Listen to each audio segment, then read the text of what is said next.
Macron, je reviens à votre intelligence.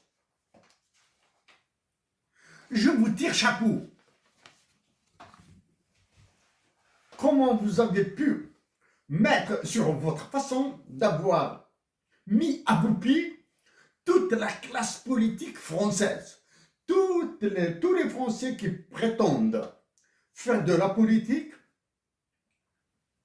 sont à vos pieds, qu'ils soient avec vous ou contre vous. Ceux qui sont avec vous ont peur de vous. Ceux qui sont contre vous sont incapables de vous faire quoi que ce soit. Les Français ont beau dire, il y a eu dissolution de l'Assemblée, défiance du gouvernement avec sa censure, etc., un nouveau gouvernement, etc. Ils ont pu dire. Vous êtes le maître du jeu. Vous êtes le maître du jeu. C'est cette intelligence qu'il me sera difficile d'égaler au cas où je suis élu président de la République en Algérie. Voilà.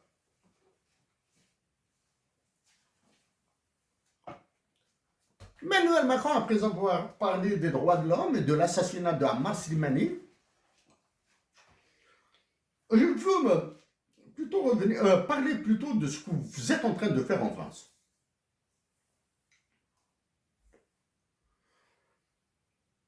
Vous avez un gouvernement qui devra vous obéir au doigt et à l'œil. Au doigt et à l'œil. Celui, du moins pour moi, même si je ne connais pas son nom, hein, le ministre qui me fait le plus pitié, c'est le ministre des Affaires étrangères.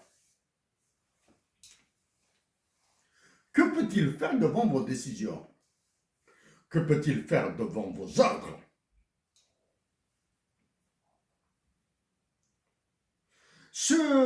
Ma surprise vient de votre Premier ministre. Pas chef du gouvernement. Premier ministre. Et non pas chef du gouvernement. François Bayrou. Le champion politique français de tous les échecs. C'est l'homme politique français qui incarne l'excellence de l'échec. Il est Premier ministre.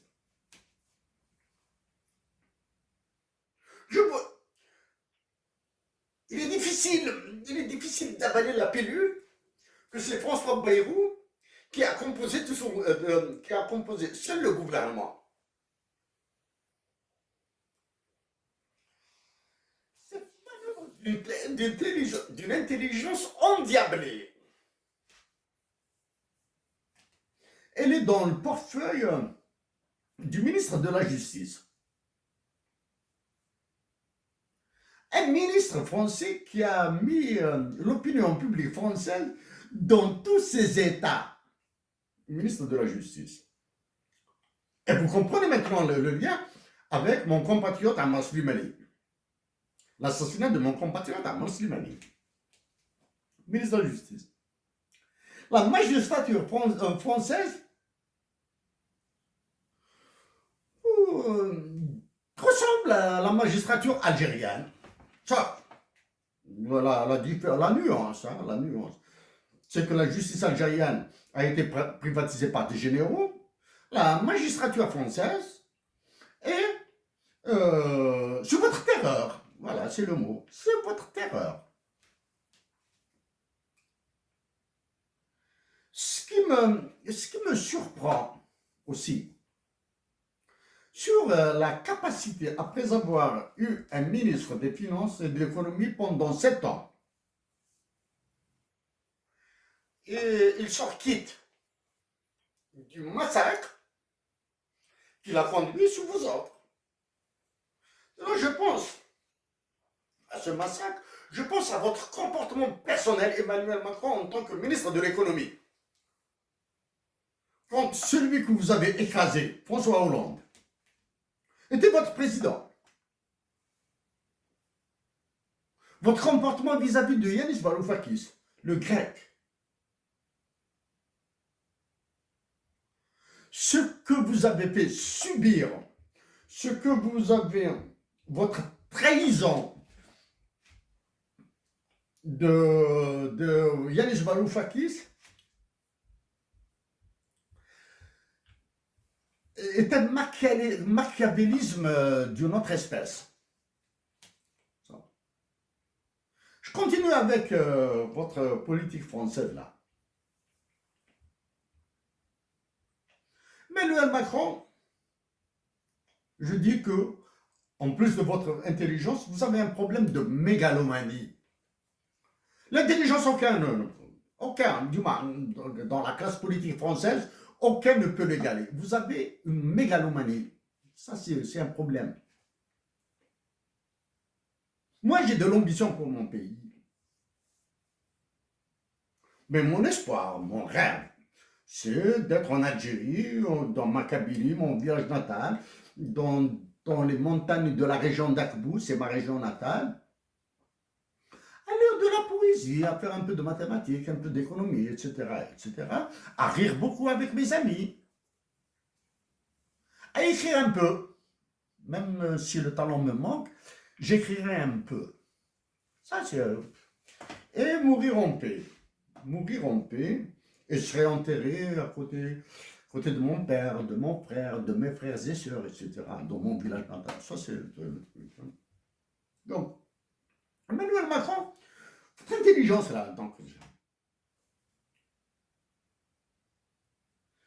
elle est époustouflante. Du moins, personnellement, tire chapeau.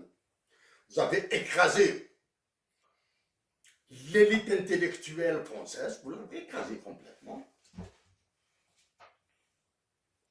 Vous avez écrasé 2 présidents de la France, François Hollande et Nicolas Sarkozy. Ils sont incapables de bouger devant vous. Ils sont incapables.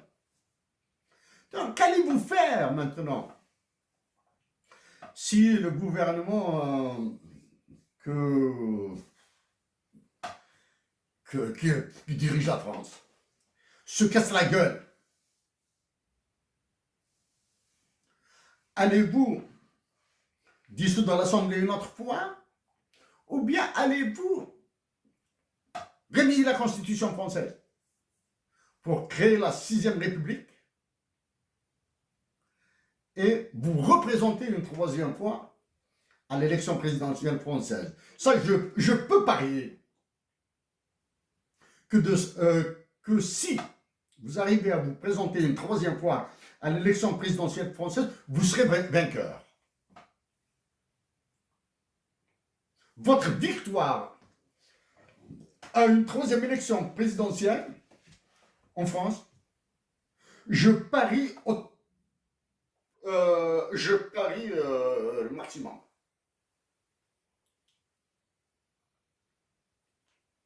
Si vous réussissez à réviser la Constitution,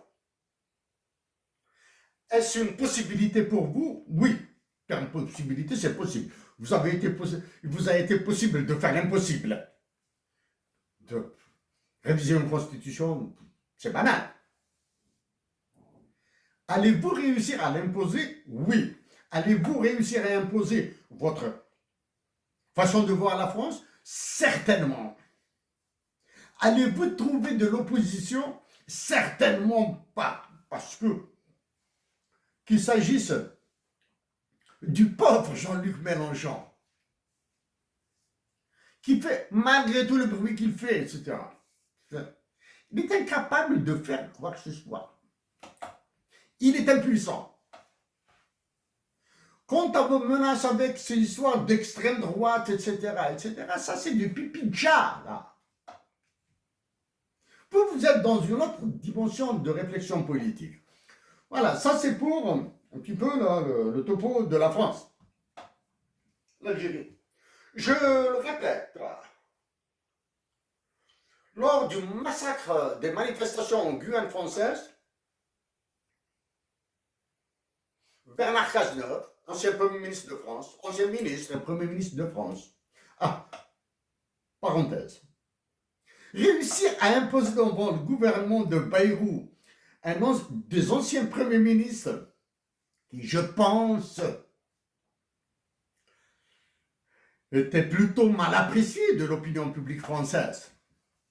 Des anciens premiers ministres, Manuel Valls, Borne, Elisabeth Borne, c'est ça? Remettre en selle Gérard Darmanin à la justice, comme si Éric Dupond-Moretti, c'est le nouveau Éric Dupond-Moretti en plus dur, là. Hein? C'est-à-dire à votre service et en plus dur. Bon, bref.